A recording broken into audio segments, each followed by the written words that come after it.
Hello, dear friends. Welcome to Kardec Radio, where we're here to nourish our souls.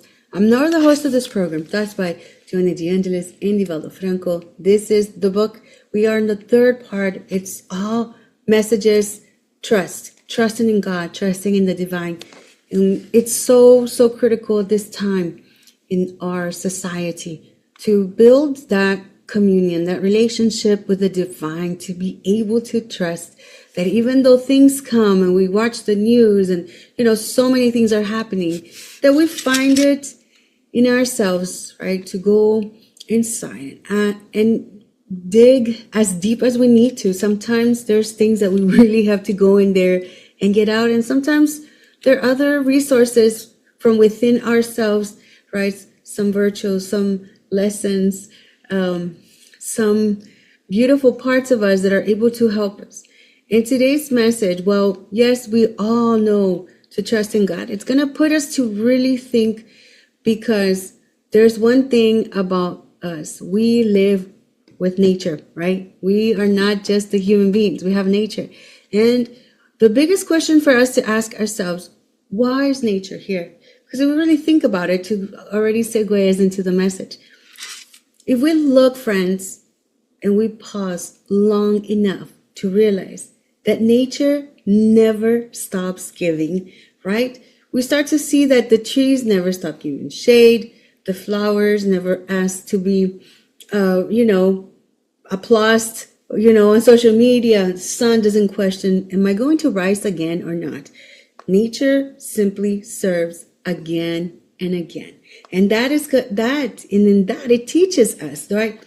More than we sometimes learn in years. So the power of nature is absolutely fantastic.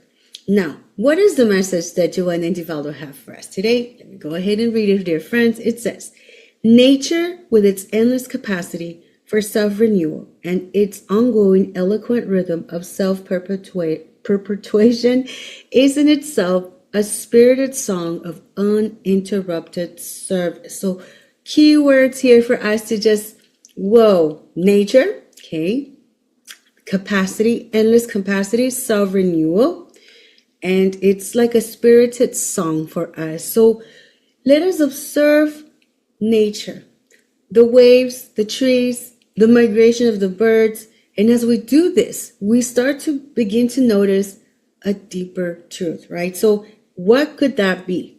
Well, one thing we could see out of so many things, but related to today's message, is that everything in nature has a purpose.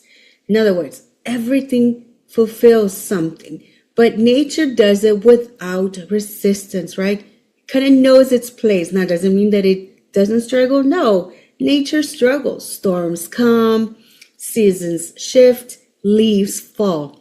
But through all it all, we know one thing: renewal continues. So in this rhythm, the rising and the falling, the giving and the regenerating, that reflects a sacred harmony. And that's the rhythm that today Joanna and Divaldo are inviting us to contemplate. But not just that, right? That's one step, the awareness, but the action part, to go ahead and do it. Now, speaking about nature as it's a reflection tool, right? Today they're talking about nature. And in the Spirit's book, question 540, and this whole section is about the role of spirits in natural phenomena. Because natural phenomena are here to teach us, right? What is natural phenomena? It's nature, anything with nature.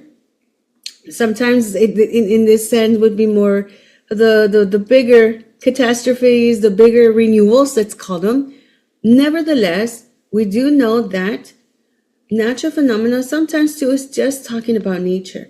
And in here, Allan Kardec asks, do the spirits who exert power over natural phenomena act intelligently or with conscious intent, or it's an irrational impulse, right? And the spirits say, some act in one way and others in another. Let us make a comparison. Think of the hosts of animals that gradually formed islands, right, in the ocean. Do you think that the transformation of the Earth's surface has no divine purpose and that is not necessary for general growth? All This is accomplished by animals of the lowest degree that are simply providing for their physical needs without being aware that they are God's instruments. In the same way, spirits of the most rudimentary degrees are useful for the general whole. While preparing for life and before having full awareness of their acts, right, and their free will, they act upon certain phenomena in which they are the unwitting agents. They begin by executing the orders of their superiors, and when their intelligence is more developed, they direct the processes of the material world. Further along, they're able to direct the effects of the moral world. That is how everything is useful in nature and linked together, from the original atom to the archangel who began as an atom. This is an admirable law of harmony that your mind is still too narrow to fully comprehend, and it sure is, friends, right? But we could start to see that some of these things are powerful because it's reminding us nature in different ways will renew itself. Okay, so just like all of these and that rhythm, different kinds of rhythms. Some parts of natural phenomena are slower and some are really, really tough.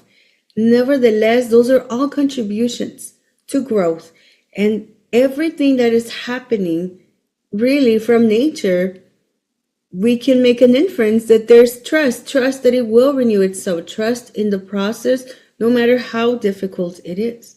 And then in the Bible, in Matthew, friends, chapter 6, yes, and we are going to the part or the verses that talk about do not worry. So verse 25 says, therefore I tell you, do not worry about your life, what you will drink, what you will eat, or about your body, what you will wear. Is life more than food and the body more than clothes, right? So look at the birds of the air, okay? They do not sow or reap or store away in barns, and yet your heavenly Father feeds them. Are you not much more valuable, right? Just to make us think. I mean, we're all children of God, but just to get us to think, right? Because our brains are like that, friends. So can any one of you, by worrying, add a single hour to your life? So let's finish up by saying, so do not worry, saying, what shall we eat? What shall we drink? What shall we wear? For the pagans run after all these things, and your heavenly Father knows that you need them. But seek first the kingdom and his righteousness, and all these things will be given to you as well. Therefore, do not worry about tomorrow, for tomorrow will worry about itself. Each day has enough troubles of its own. And we see beautifully how the Bible too takes that step. Let's observe nature in different scenarios.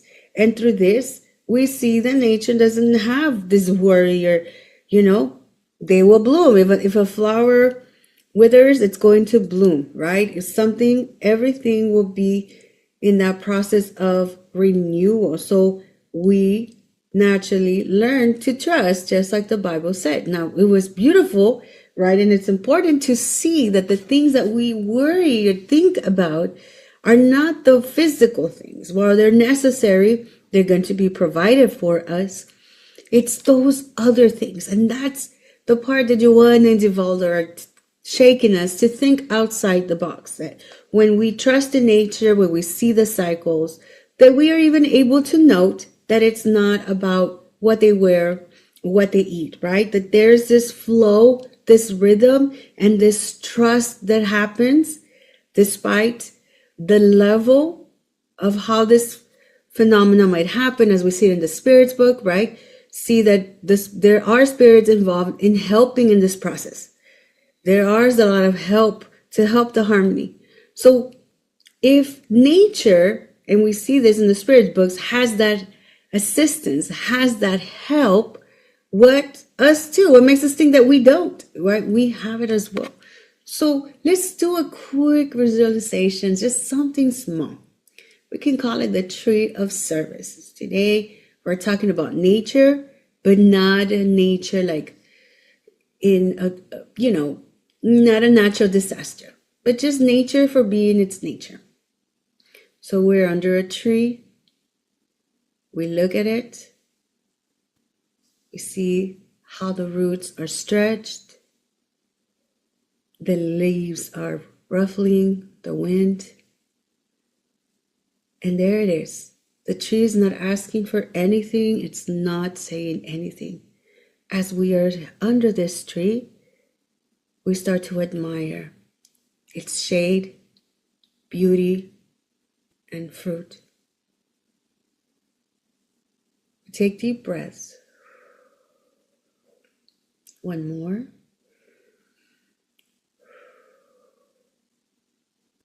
And this final breath, we start to breathe with the rhythm of the tree. We start to put our energies together. And that, dear friends, is divine. That is what Joanna Divaldo is saying this week, the homework. If we're in a challenge, if we're watching a YouTube or TikTok and it's really hard, let's do a visualization. Let's go outside. Let's look at a tree. Let's see its beauty and remind ourselves to trust what is the rhythm, right? Let's keep trusting in this harmony. That is today's message, dear friends. Until next week, same place, same time. Let us tune into other programs here at Kardec Radio, where we're always nourishing our souls. And let us always remember that we are loved, friends. Bye.